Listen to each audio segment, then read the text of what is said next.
வணக்கம் மகர ராசி அன்பர்களே.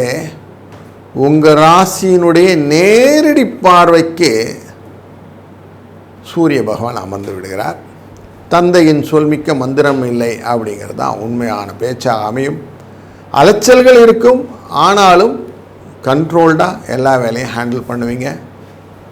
6ஆம் இடத்திலே அமரக்கூடிய இந்த சுக்கிர பகவான் சில விஷயங்களிலே உங்களுக்கு வாட்டுறதுக்கான வாய்ப்புகள், மனதிலே குழப்பங்களை ஏற்படுத்துவது வாய்ப்புகள் இருந்தாலும், குரு தன் பார்வையாலே குடும்பம், தனம், வாக்குஸ்தானமான 2ஆம் இடத்தை பார்ப்பதும், 12ஆம் இடத்தை பார்ப்பதும், தொழில் ஸ்தானமான துலாஸ்தானத்தை பார்ப்பதும் உங்கள் வாழ்க்கையில் சில மேம்பட்ட விஷயங்கள் எல்லாம் நடப்பதற்கான வாய்ப்புகளை ஏற்படுத்தி விடுவார்.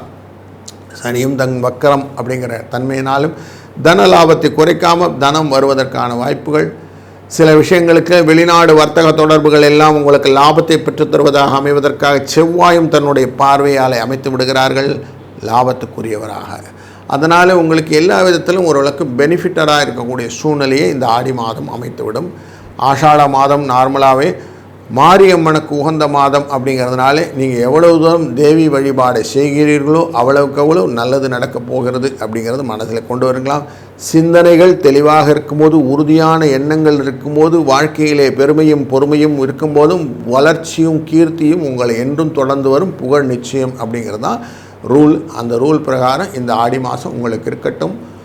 வாழ்க வளத்துடன்.